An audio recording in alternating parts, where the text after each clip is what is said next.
Creating the new design for His Majesty King Charles III's effigy involved a comprehensive and multi-step process. Following the announcement by the Government of Canada, over 350 artists in a database and also mint engravers received email invitations.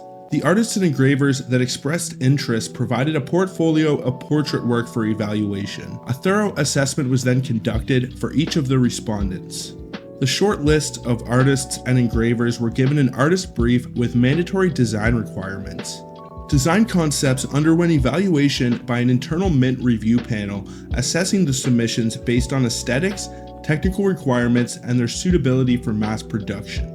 The winning design underwent scrutiny for necessary approvals from both the government and also Buckingham Palace. The mint initiated the engraving and tooling process, involving the creation of dies essential for striking the new coins. Subsequently, the production or striking of the new circulation coins commenced. So it was announced by the Canadian Mint in late 2023 that King Charles III coins would start making an appearance in circulation. So apparently there are some 2023 dated King Charles III coins, but the heir that we are discussing today is located on the 2024 King Charles III nickels. Now let's briefly discuss struck-through or grease errors. Struck-through grease errors happen when grease or other contaminants fill the recesses of a coin die, preventing it from fully impressing the design onto the coin. If grease accumulates in certain areas of the die, those areas may not strike the coin properly, resulting in missing details or a blurry appearance where the grease obstructs the design. The affected area on the coin will typically show missing or distorted features with a flattened or smeared appearance. Now there are several different types of struck-through errors. Coins can be struck through wire, they can be struck through fabric. Coins that have struck-through wire errors occur when a piece of wire or another foreign object is caught between the dies during the striking process. This foreign object interferes with the normal striking process, preventing the full impression of the design on the coin blank. The wire may also be partially embedded in the coin, leaving an impression on the struck surface. Usually these coins will exhibit a raised line or indentation corresponding to the shape of the wire or object. The affected area may have missing or distorted details depending on the severity of the interference. In both cases, these errors are considered minting anomalies, and their occurrence is typically unintentional. They add an extra level of uniqueness and desirability to the affected coins and can be of great interest to collectors. The degree of rarity and also desirability of these errors depends on several factors, such as the prominence of the struck-through feature, the coin's overall condition, and the appeal to collectors seeking these unusual or rare coins. Depending on the severity of the grease error and also if the coin has a visible date can greatly affect the value. But I know from experience that these are some of the most sought after error coins by experienced collectors. I've actually found a 2002 Canadian quarter with a pretty large grease error, and I sold it for around $100, and it was honestly one of my most profitable coin roll hunting finds to date. So these are out there, and they definitely fly under the radar of anyone who doesn't know how to identify them.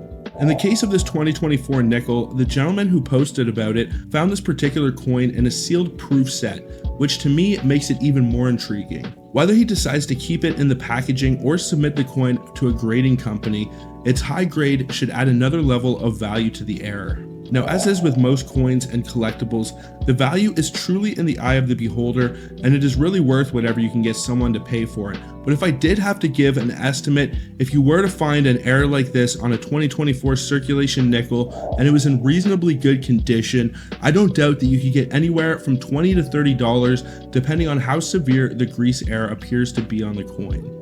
In the case of the gentleman who posted about his uncirculated 2024 grease error, I would give his an even higher estimate of around $100 to $500 easily, because of the fact that it's sealed and it is the first year for a new monarch being featured on the obverse of the coins. Rotated die errors on Canadian coins can be attributed to misalignments or instability during the coin minting process.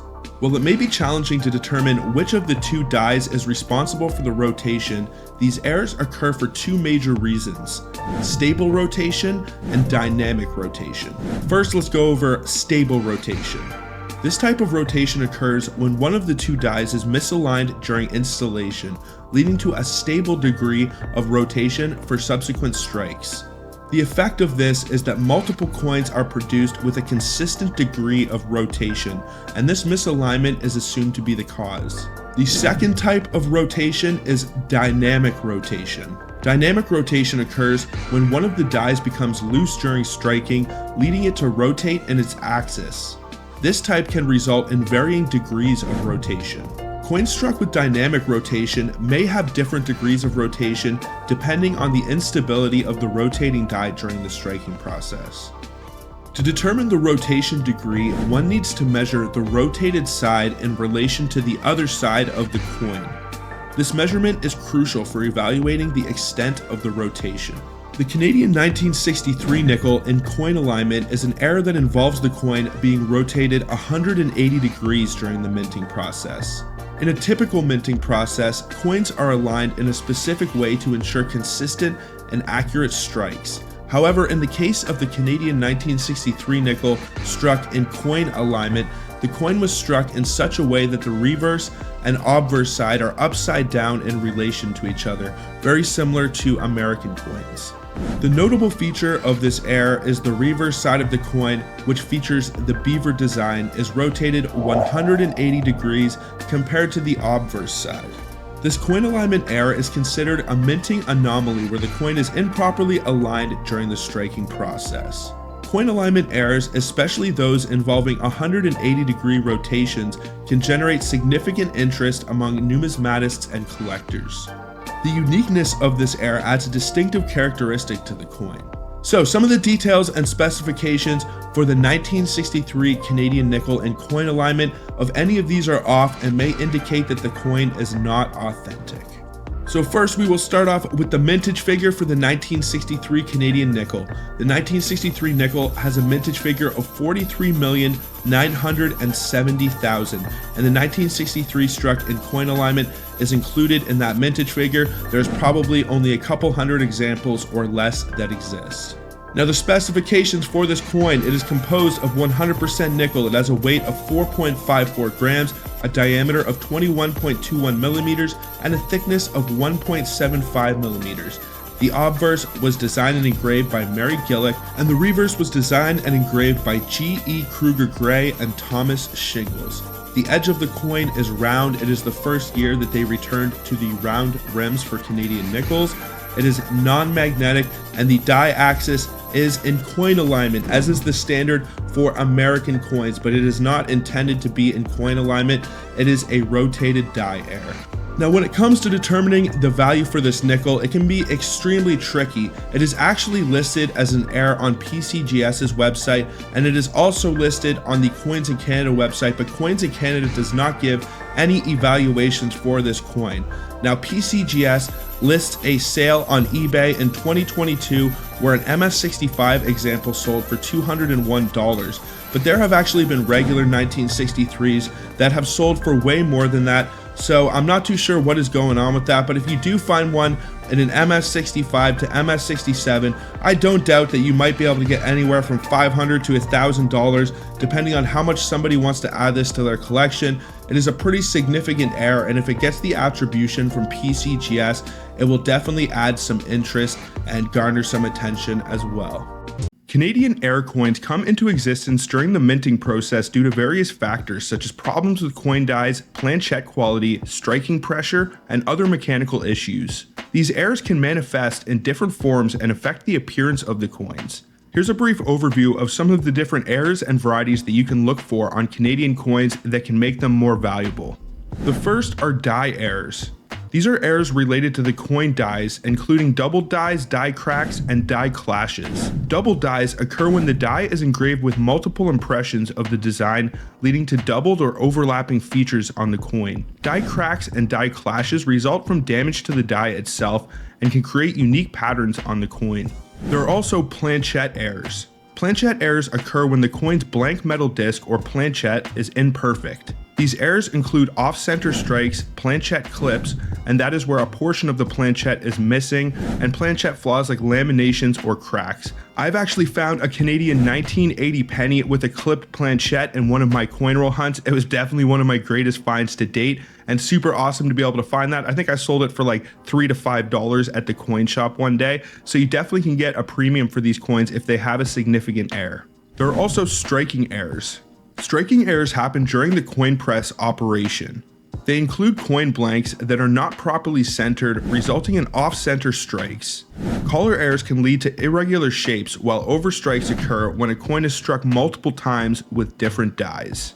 And then there are mechanical errors. This happens with mechanical issues in the coin press, and it can lead to errors like machine doubling, where the design is flattened or appears doubled due to the die moving during the strike, and that is actually what happened on the coin that we are discussing today, the 1980 double date nickel. Now, how do these error attributions affect the value and rarity of these coins? Well, first, for double dies, these are among the most sought after errors, especially if they exhibit strong doubling and are well preserved. They can command significant premiums from collectors. A great example of a double die would be the 1955 Lincoln penny with a double dyed obverse. The date is double struck on that coin, and it is very significant. There are also die cracks and clashes. While not as valuable as double dies, coins with distinctive die cracks or clashes can still be desirable to collectors, particularly if the error is prominent and it is featured on an older piece. Planchette errors. Off-center strikes and major planchette errors can increase a coin's value, but it often depends on the specific error's visibility and the impact on the design and features of the coin. Striking errors. Off-center strikes and overstrikes may have numismatic value, especially if they result in visually appealing and unique patterns. And then probably one of the most common is machine doubling, especially amongst Canadian coins before the year 1990. Errors like machine doubling are much more common and will generally have lower values compared to other rare error types like double dies. The value and rarity of Canadian error coins are usually determined by various factors. Collectors often appreciate error coins not only for their unique characteristics, but also for the stories and the history behind each piece. Now, when it comes to the Canadian 1980 nickel, to be able to get the most amount of money for this coin, you need to be able to identify significant machine doubling on the date. Now, here is some information on machine doubling and how to identify it on your coins to potentially make them more valuable. Usually, if a Canadian coin is in a high grade and exhibits an error or variety such as machine doubling, it will add a premium to the coin, but there are usually notable dates to look for, like the 1980 nickel, that can make it worth far more than its face value. Now, here are some of the characteristics of machine doubling. Now, some of this may get a little bit technical, but I do want to be thorough and give you guys a very good understanding of what to look for. But the first thing that we want to look for is narrowing of the high points. One of the key features of machine doubling is that it causes the highest points of the coin's design to appear slightly narrower at the top. This effect is due to the flattening of a portion of the primary image during the coin striking process. Machine doubling errors encompass several subtypes, including ejection doubling. This occurs when a coin sticks to the die during ejection from the press. And there is also die chatter. Die chatter refers to minor differences in the design caused by vibrations or imperfections in the die surface. There's also horizontal twisting or vibration. When a die is slightly loose or misaligned during the striking process, it may twist horizontally or vibrate at the end of the strike. As the die returns to its original position, it can release this twist and push the metal on the side and upward, resulting in doubling. Machine doubling will usually appear on letters, numbers, and the main design. The reason that these coins are considered rare and do hold a premium above face value is usually when quality control personnel notice machine doubling, they will take corrective actioning by tightening the part of the coin press that holds the die to resolve the issue, thus not too many of these will actually make it out. Now, machine doubling is one of the most common types of errors found on coins. It is generally more prevalent than rare and more sought after errors like double dies. Machine doubling is a frequently encountered error on Canadian coins resulting from issues during the coin striking process. And while machine doubling is generally less rare and sought after by collectors compared to more distinctive errors, understanding these nuances will help collectors and yourself accurately identify and assess these coins and their values. Now, what do you say we get into the coin that you guys are all here to find out about, and that is the 1980 nickel with machine doubling on the date, and it can also happen on the lettering for Canada right above the date. So if you can identify the machine doubling, it will almost look like the date is 3D. That is the best way that I can put it to an amateur if you are looking to try to identify this. The specifications for the 1980 Canadian nickel: it is composed of 100% nickel alloy. It has a weight of 4.54 grams, a diameter of 21.2 millimeters, and a thickness of 1.75 millimeters. The coin was designed and engraved by Arnold Mockin and Walter Ott for the obverse, and G.E. Kruger Gray and Thomas Shingles for the reverse. The edge of the coin is smooth, it is magnetic, and it has a die-axis and metal alignment, as is the standard for most Canadian coins. Now, in terms of value, getting accurate price estimates for the 1980 coin, if it does have doubling on the date, can be pretty tricky. Coins in Canada does actually list this error on their website, but they don't list a lot of values for it, honestly. The values start to kick in at the MS60 mark, and they top out at the MS63.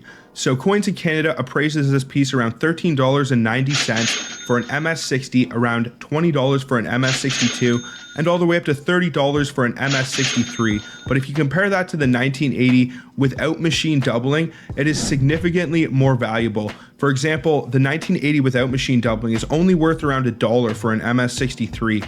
So if it does have the double date, it is worth around 30 times more. So if you do extrapolate that upwards, I estimate that you could easily get anywhere from $200 to $1,000 for one of these pieces if it's scored between an MS65 and MS67. Unfortunately, PCGS does not attribute this error or variety yet, but they may eventually one day, because it has become quite notable over the last few years. If you were to find someone that's really into air coins, you might have no problem getting a couple $100s for this piece. So it is definitely a good one to have on your radar. You should definitely throw your 1980 nickels to the side and check them with a microscope, or zoom in real close on that date with your phone. And if you can identify that machine doubling, you may have a valuable coin. In terms of the low end value, I'm not going to say that it's worth very much. If it's hovering somewhere around the AU mark, you might be able to get a couple dollars if somebody really wants it and they are into air coins. But usually, to get the most amount of money out of these coins, you want them to be in a high mint state. So that means MS65 to MS67. Canadian 1990 bare belly nickel. Now, this coin is a fascinating numismatic rarity that has captured the interest of collectors and enthusiasts worldwide. This unique variety is known for a distinctive error that occurred during the production process, resulting in the removal of most or some of the fur from the underbelly of the beaver depicted on the reverse side of the coin. This error has led to the coin being affectionately referred to as the bare belly variety, and it is highly sought after by collectors due to its rarity and also the intriguing story behind its creation.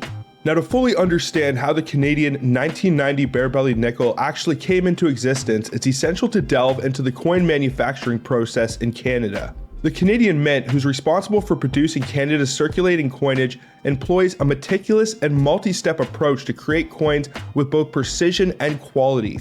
The process begins with the design phase, where talented artists and engravers work together to craft the intricate and meaningful designs that will grace the nation's coins. In the case of the 1990 nickel, the design features the iconic image of the beaver, which is a symbol of Canada's rich natural heritage. Once the design is finalized, a master die is then created.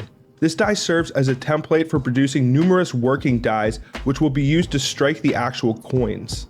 These working dies are crucial to ensure consistent coin quality and detail. And then die polishing. Die polishing is a critical step in the coin minting process. It involves meticulously smoothing and refining the surface of the working die to ensure a high level of detail in the struck coins. This process is typically performed multiple times to maintain die quality.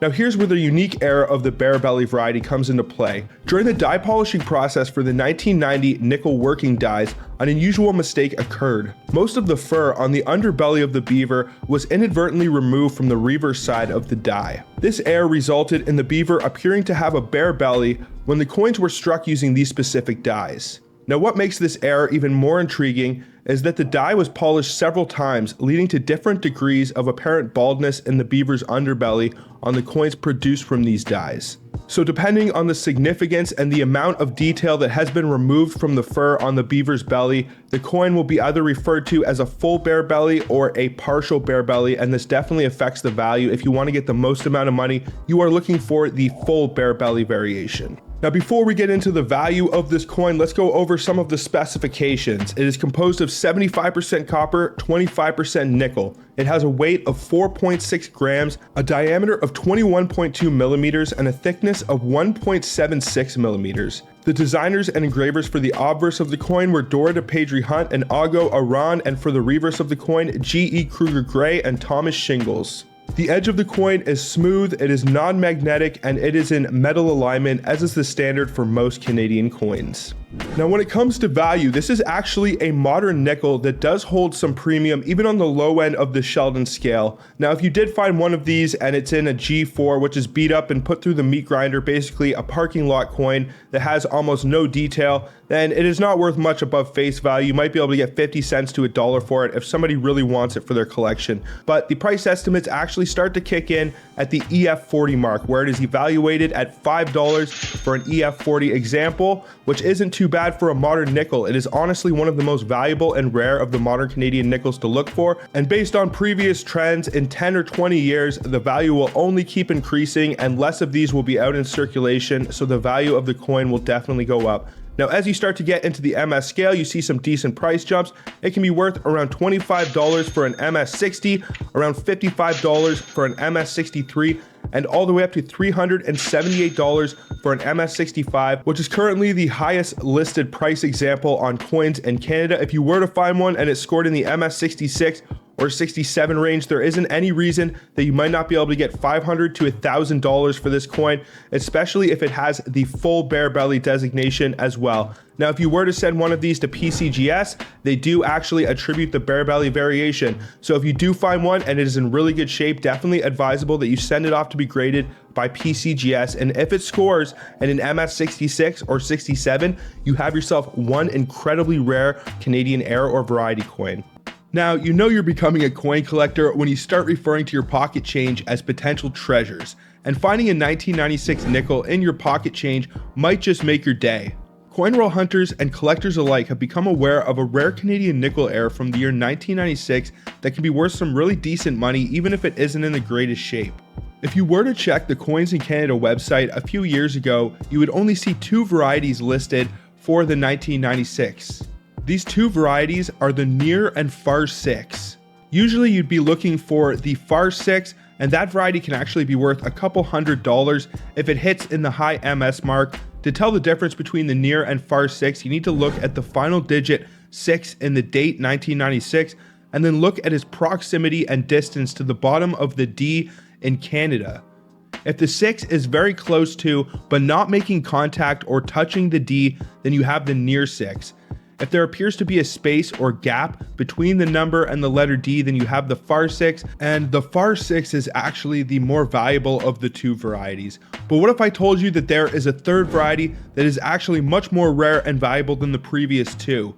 You could say one 1996 nickel to rule them all, and that is the attached 6 variety. Now, whether due to severe die deterioration, cracks, or any number of other production problems that can occur during the minting process, it would seem that a rare error or variety escaped into circulation. To identify this, you need to look once again at that final digit in the date, and if that 6 is touching or making contact with the D in the inscription Canada, then you have yourself a fairly valuable Canadian nickel. Now, before we get into the value, some of the details and specifications for this coin, if any of these are off, it might indicate that it is not legitimate. And you might think it's actually silly to check all of these little specifications, but you would be surprised at the counterfeit coins that can be purchased online these days. Coins like the 1921 half-dollar and 5-cent piece, the 1948 silver dollars, even the 1944 Tomback nickel, and even some minor modern errors and varieties. I've seen listings for all of these counterfeit coins, some of which only sell for $1 or $2. So it never hurts to be thorough, especially if you already went to the work of identifying the attached 6. So the specifications for the 1996 nickel, it is composed of 75% copper, 25% nickel. It has a weight of 4.6 grams, a diameter of 21.2 millimeters, a thickness of 1.76 millimeters. The designers and engravers for the obverse of the coin are Dora DePadre Hunt and Ago Aran, and G.E. Kruger Gray and Thomas Shingles for the reverse of the coin. The edge of the coin is smooth, it is non-magnetic, and it has a die axis in metal alignment, as is the standard for most Canadian coins. Now, in terms of value, Coins in Canada doesn't actually list low-end price values. The estimate starts kicking in around AU50, and they do evaluate this coin at $134 for an AU50 example, but I do think that it is worth anywhere from $10 to $20 for a G to VG example of one of these coins. People want them. They are definitely a good example of a Canadian error and some significant die deterioration if the D is connected to that 6. Now, when you start to get into the MS mark, you see some pretty high price jumps for this coin. It can be worth around $150 for an MS60, but if you are to look at the FAR 6 1996, that coin can actually be worth $300 for an MS67. So I don't doubt at all that this nickel could easily be worth up to $1,000 to $5,000 for an MS67. If you were to find one that was in a high mint state, your best chance at this point of finding one that is that nice is probably from an uncirculated roll. And never say never, because I have found 1967 rabbit nickel uncirculated rolls from the bank before. These were original bank rolls, so I know that there can be stuff like these 1996s out there. You just need to keep your eyes open, and if you find an uncirculated roll and there is an attached 6 as the ender, then chances are most of the coins inside that roll are going to have the attached 6 variety. Usually when you have an error or variety, most of the coins in the roll will have the variety, or none of them will, because all of the coins are struck and packaged consecutively. So if you do ever happen to come across a 1996 uncirculated roll of Canadian nickels, the first thing that you can look for is this attached 6, and if you do see that on the ender of the roll, I definitely suggest you buy it. But even if the entire roll is FAR 6s and you send them in to be graded and they score an MS66, MS67, it is still a fairly rare and valuable nickel. You do not want the 1996s with the close 6. That one is the least rare and valuable of the 1996 varieties. So if you find any of those while you're coin roll hunting, just chuck them to the side. Now, what do you guys think about the 1996 attached 6 nickel? What would you do if you ever found a legitimate example, or if you ever have found any of the coins discussed in this video? Let me know down in the comments. I would love to know. Also, I would really appreciate if you guys would smash that thumbs up, subscribe if you're new, and ring that bell notification so you can stay up to date with my new content as it is being released. But I think that is pretty much going to do it for this one, folks. So until the next one, everybody, peace out and have a good one, y'all.